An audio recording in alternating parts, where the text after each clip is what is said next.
Welcome to Madison Church Online. My name is Stephen Feith. I'm lead pastor here, and we're so glad that you're joining us online and hope that you'll make a point to visit us in person soon. Today is the second part of our Advent series called Christmas According to Luke. And throughout this study, we are getting into the Christmas story. And as with all of our teaching series at Madison Church, we're going beyond information acquisition. We want to take a deep dive into Luke's gospel over the next month and a half so that we'll experience life transformation. Luke's gospel unfolds the story of Jesus, emphasizing his actions, his purpose, and the way he prepared his disciples. It resonates with our community in Madison, Wisconsin, addressing the concerns that well-educated and well-to-do people, many like you and myself, who are seeking confirmation of our faith. They wanted to know back then, just as you and I want to know right now, if Jesus was and is who he claimed to be, and if Jesus did the things that his followers claimed that he did. Luke meticulously documented Jesus' life, crafting a gospel which was marked by Jesus' profound compassion, particularly for outcasts and the religiously unfit, the poor, and women. Last week, we explored Luke's commitment to accuracy, which was shaped by his travels with Paul, but also firsthand sources such as the Gospel of Mark and interviews with those who had walked and followed Jesus himself. His commitment to accuracy served a very clear purpose. He wanted to show Theophilus, who he was writing to thousands of years ago, the truth and reliability in what he heard. According to Luke, Jesus is who he claimed to be and did the things that the disciples claimed that he did. And you don't have to take their word for it. Luke went and investigated it for you.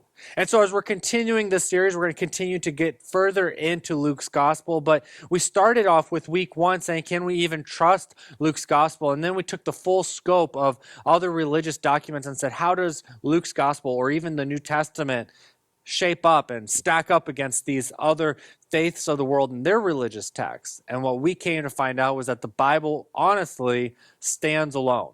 It stands alone in having more original kind of copies and documents closer to the era in which they occurred and have been preserved meticulously throughout the years. Now today our focus shifts from can we trust Luke, and Luke's just getting started, to a passage which explores a theme that I think many of us can relate to. It's a theme of how do you be faithful while waiting, and what God can do when we wait faithfully. And if you want to follow along at home, we're going to be studying from Luke chapter 1, verses 5 through 25. Waiting faithfully is a universal experience. Anyone watching or listening right now, you know what it's like to have to wait for something, especially this time of year. I don't know if you remember being a kid and the agony that came with waiting this time of year.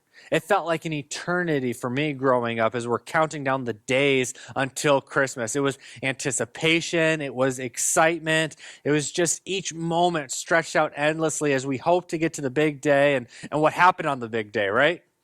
We were hoping for presents, the gifts, the things that we wanted. Because when you're a kid, you could take or leave the nice dinner, you could take or leave all the family visiting, but you wanted those items that were on your wish list. And so when the big day finally arrived, you were so excited. And perhaps you can remember those Christmases where you tear into everything and you open up all of your presents and you got everything you wished for.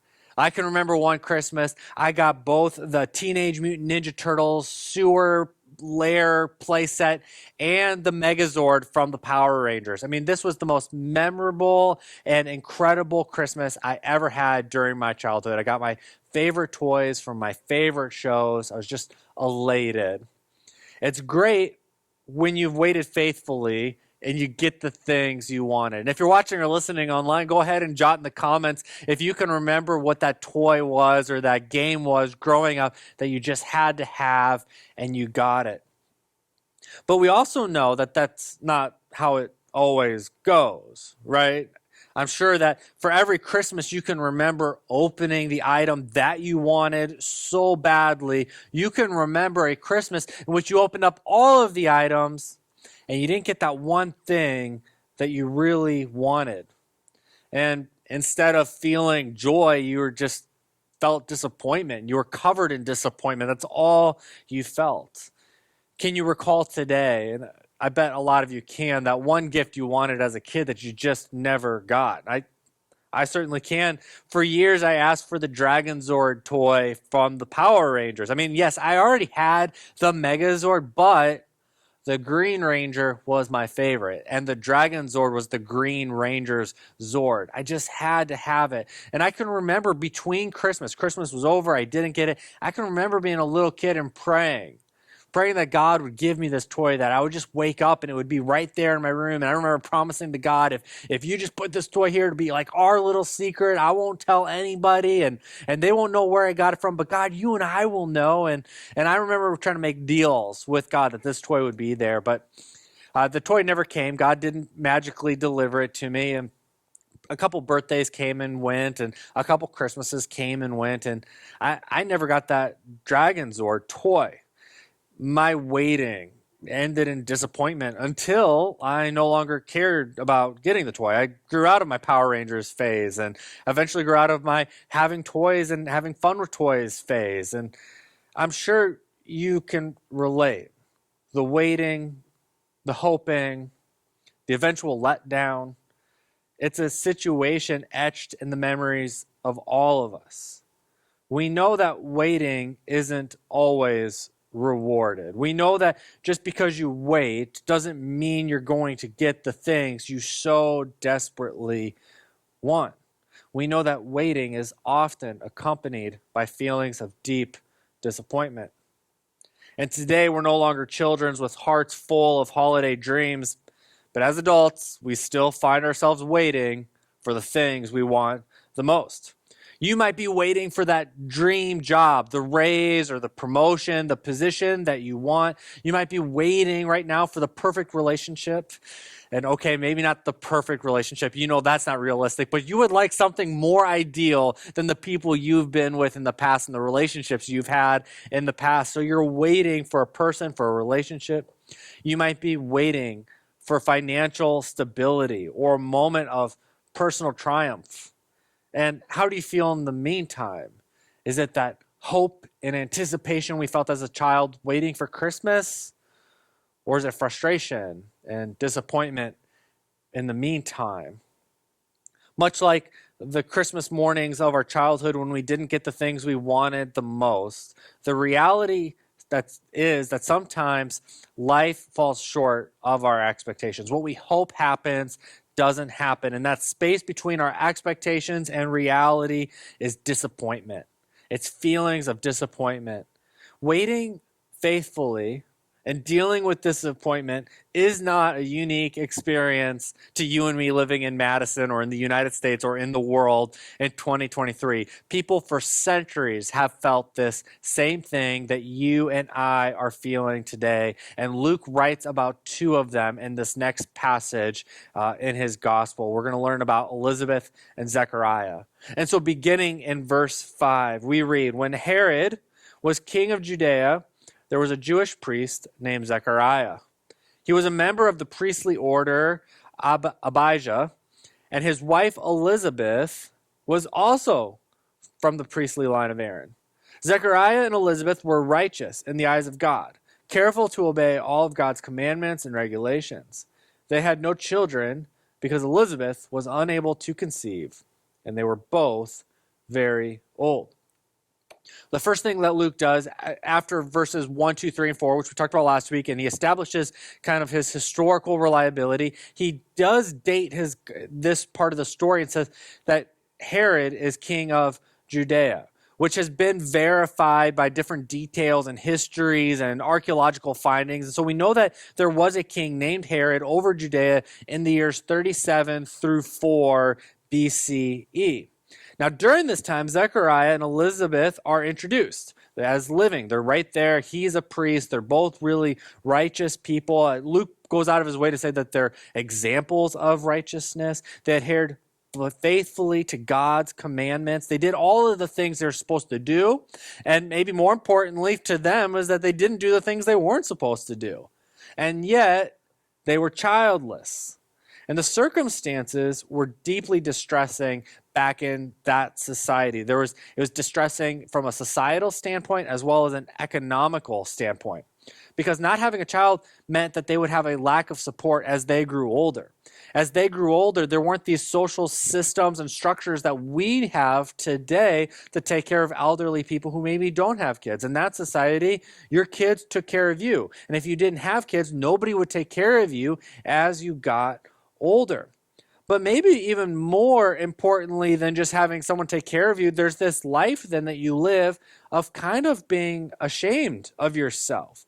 Because not being able to have kids in that society was perceived as divine punishment for sin.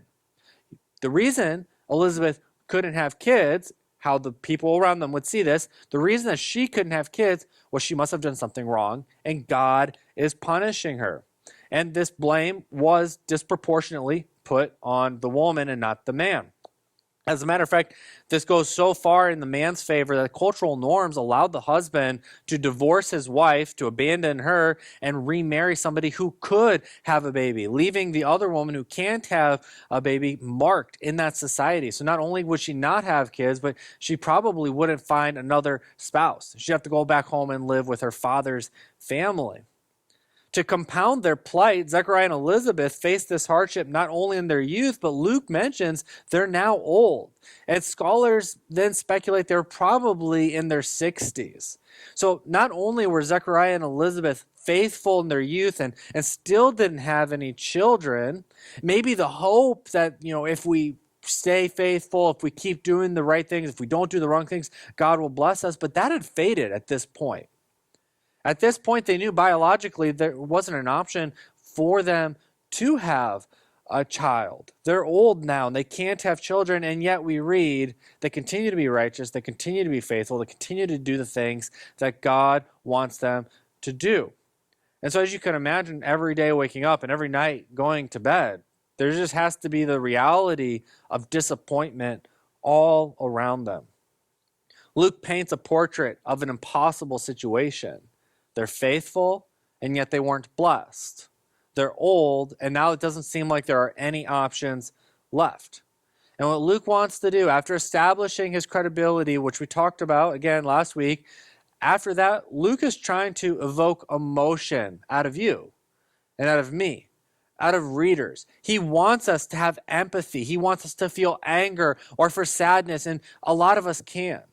And perhaps for you, it is that you've wanted a child yourself and you haven't been able to conceive for a lot of reasons. And so you can relate deeply on a personal level that you don't want to with Elizabeth and Zechariah. But if not that, there are other things that you want and you can relate to. You're like, God, I'm doing the right things. God, I'm trying to do the right things. God, I'm trying not to do these things that I shouldn't do. I'm trying to be faithful, and yet I'm so disappointed that it's not happening.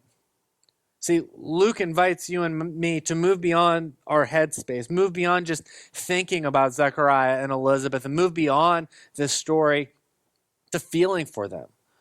As we continue the story, Luke wants your heart in this, not just your head. And we continue to read. One day, Zechariah was serving God in the temple, for his order was on duty that week. As was the custom of the priest, he was chosen by lot to enter the sanctuary of the Lord and burn incense. And while the incense was being burned, a great crowd stood outside praying. Zechariah, we read, gets chosen to go inside the kind of the holiest of holies, the furthest room in the temple, to burn the incense for this year. The selection process involved casting lots because there were so many priests that they wouldn't all get to do it over the course of their life. And so by casting lots, this was kind of like viewed as God was choosing who would be the one to enter the sanctuary that year. And so Zechariah in this particular year finds himself with the extraordinary honor of being as close to the presence of God as anyone could get. They believed that what God was out there, yeah, sure, but it was in this temple, and it was in this deepest part of the temple that you could experience God's presence the most. And this moment would have undoubtedly been the pinnacle of his priestly career. And it makes what kind of happens next even more remarkable. While Zechariah was in the sanctuary, an angel of the Lord appeared to him, standing to the right of the incense altar. Zechariah was shaken and overwhelmed with fear when he saw him. But the angel said, "Do not be afraid, Zechariah. God has heard your prayer. God has heard your prayer. Your wife Elizabeth will give you a son, and you are to name him John. You will have great joy and gladness, and many will rejoice at his birth, for he will be great in the eyes of the Lord. He must never touch wine or other alcoholic drinks. He will be filled with the Holy Spirit even before his birth, and he will turn many Israelites to the Lord their God. He will be a man with the spirit and power of Elijah, and he will prepare the people for the coming of the Lord. He will turn the hearts of the fathers to their children, and he will cause those who are rebellious to accept the wisdom of the godly." So Zechariah is having this moment. He's where he's never been before. He's somewhere he'll never be again. He's in the presence of God, or in as much as possible here on earth he is, when all of a sudden an angel appears. And we've talked about angels before, and they're not white, sparkly, baby-faced with wings. They're actually what we understand biblical angels are terrifying. And Zechariah is shaken to his core, and the angel says, "Don't be afraid," as if that helps Zechariah, but it seems to calm him down enough so that the angel can continue to tell him what's going to happen. The angel says, "Zechariah, your wife Elizabeth is going to have a son. You are to name him John, and he will have a significant purpose here on earth. This child, John, will be set apart and filled with the Holy Spirit, and he will bring joy not just to you and Elizabeth, Zechariah, but John will bring joy beyond your family. He will bring joy beyond your family because his mission involves turning many Israelites to God and preparing the way for the Messiah, announcing that Jesus is not just coming, but he is among them now." This divine announcement unveils John's extraordinary purpose and kind of highlights God's intricate plan in the lives of Zechariah and Elizabeth. So not only have they haven't been able to have kids all of these years, and they thought maybe God had forgotten about them, they remain faithful. And the angel comes to them and says, "No, it's not that God has forgotten you, but God has this plan, and this plan fits in history. This plan fits within a certain time. These things had to happen now and not 20 years ago, because 20 years ago, if John came, there'd be nothing really to announce at this point. But it's right now in this ideal timing that you and Elizabeth will have a son. And because of this ideal timing, John's purpose is going to be so significant. And there's not a parent in the world who we love our kids for who they are. And we're proud of them no matter what they do for the most part. But there is something that if an angel comes and says, not only that, you're going to love him because he's your son. You're going to be proud of him no matter what he does. But he's going to have significant purpose. And as a parent, that would have just filled Zechariah and Elizabeth, you would think, with just a little bit more joy and a little bit more like, this was worth waiting for. How does Zechariah respond? He says to the angel, "How can I be sure this will happen? I don't know if you've noticed, I'm an old man now.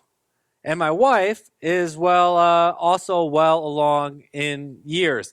Zechariah is scared to call Elizabeth old, even though she's nowhere near him, right? He says, "I'm an old man, and my wife is not old, but she's also older." The first thing we might think is that, one, you shouldn't be calling your wife old. Okay, there you go. But moving beyond that, you might be surprised that Zechariah, somebody who is faithful, someone who is a priest, somebody who's in the holiest of holies, finds himself questioning God. But that's not a problem.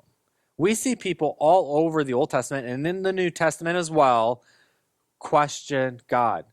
They wrestle with doubts. They wrestle with skepticism. They ask for reassurance. People like Abraham did it. People like Gideon did it. All sorts of people from the Old Testament did it. And they sought signs in the face of their problems. However, this is a little different, as we're going to talk about. What sets Zechariah's question apart from the others is that his stems from disbelief. How do we know that it stems from disbelief? Because next week, when Sarah comes to talk to us, she's going to talk about Mary asking the same question, and the angel Gabriel responds completely different than Zechariah. We see in the Old Testament, when these questions are asked, that the angel responds completely different. Why would an angel respond differently now? Motive. Why are you asking the question that you're asking?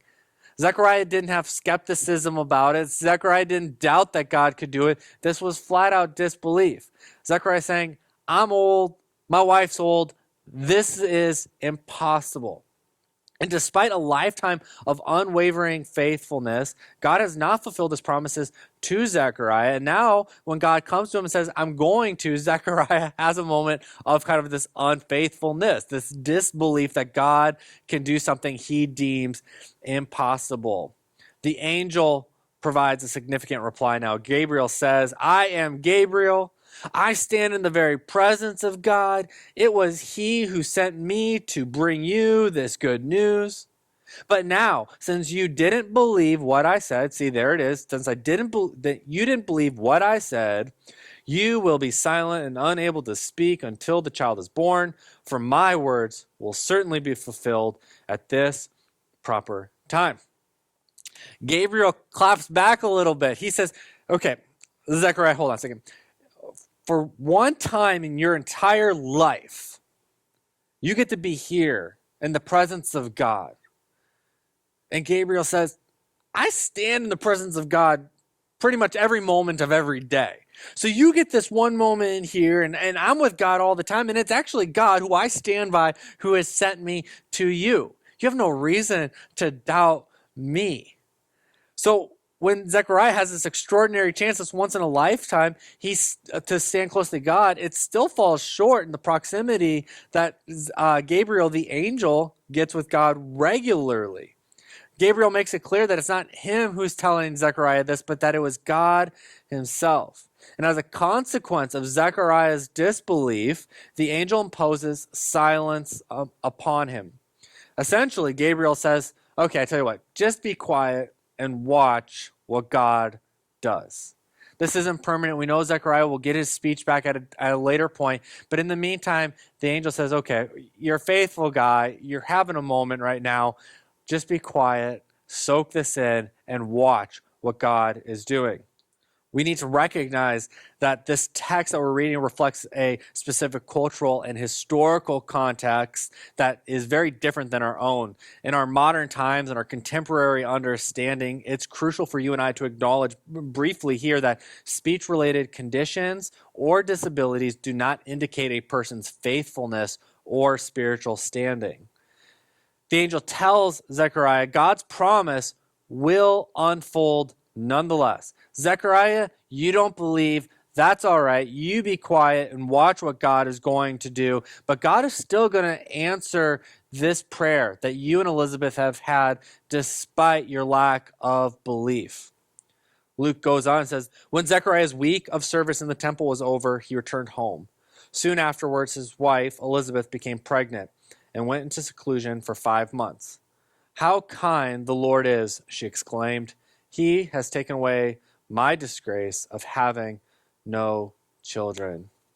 So again, in that century and in that context, Elizabeth, as a woman who was unable to conceive, would have been unfairly stigmatized and regarded as a failure. The inability for her to have children was seen as a significant disgrace and would have cast a shadow over her purpose. I mean, having kids and being a woman in that society, as it still is in some places in our society, was seen as like the purpose. You're a woman, you have to have kids, and this was just so strong. And so that she would have gone through her whole life thinking, what is my purpose? And nevertheless, she endured a life marked by waiting, and she remained faithful. At some point, she embraced her circumstances. She said, I'm never going to have children. I don't know what my purpose is, but I'm still going to be faithful to God. She chooses to serve God wholeheartedly despite the potential. And I think a lot of us would be not just understanding, we definitely wouldn't blame her if she chose to blame God. Her response to God's fulfillment of his promise starkly contrasts her husband. Zechariah is disbelief. How's this going to happen? We're old. It can't happen. Get out of here. In this instance, Elizabeth chooses to worship. God says, I'm going to do this. Here's my promise to you. You're going to get pregnant. And Elizabeth isn't disbelieving, but instead she's filled with joy and she worships. This is the first of many instances in Luke's gospel where he is going to highlight a woman as the recipient of God's favor and as a powerful model of unwavering faithfulness, in contrast with a man who had less faith and was less faithful. Elizabeth's journey from waiting in apparent disgrace to rejoining in God's kindness is a testament to faithful endurance and that transformative power. The story of Zechariah and Elizabeth encapsulates the tension that you and I face today between waiting faithfully and the eventual fulfillment of God's promises. Despite societal stigmas and personal disappointments, Elizabeth's unwavering faith and patient waiting led to the joyous realization of God's kindness. And God didn't just answer their prayer a little bit. He blesses them with a child who has substantial purpose here on earth. God did not waste their wait. God did not waste their wait. Instead, he gave them a child named John who would play a crucial role in the life and ministry of Jesus. And I shared kind of at the beginning that as a child, I really wanted this Dragon Zord toy. And at some point, I did stop caring about it. And then later in 2015, almost 10 years ago now, a limited edition of the Dragon Zord was released to Toys R Us. And my parents got it for me Christmas 20 years after I really wanted it. Now, I'll be honest with you, the 7-year-old me would have been way more excited about getting the Dragon Zord than the 27-year-old me was. But that toy, that Dragon Zord toy, sits on my bookshelf. Right when you walk into our house, you see my bookshelves, and at the top of it, you'll see that Dragon Zord toy. And what that serves as now is a reminder of waiting patiently and faithfully for God to answer his promises and to answer our prayers. In this case, I waited 20 years for what amounts to a pretty insignificant toy. But there have been other things that Megan and I have, and our family have prayed for and wanted for years. For example, our house. When we moved to Madison, we wanted to buy a house a year after we moved here. And then just the money wasn't there. And then when the money was there, our credit scores weren't there. And we had our church, we had elders and our small groups praying for years and years and years that we would be able to buy a house. We want to live here. We love the city of Madison. We feel called to be here. We feel like we have purpose and work to do here. And we wanted to buy a house. We wanted to establish roots here. And it just, something kept getting in the way. It wasn't that we didn't want to be here.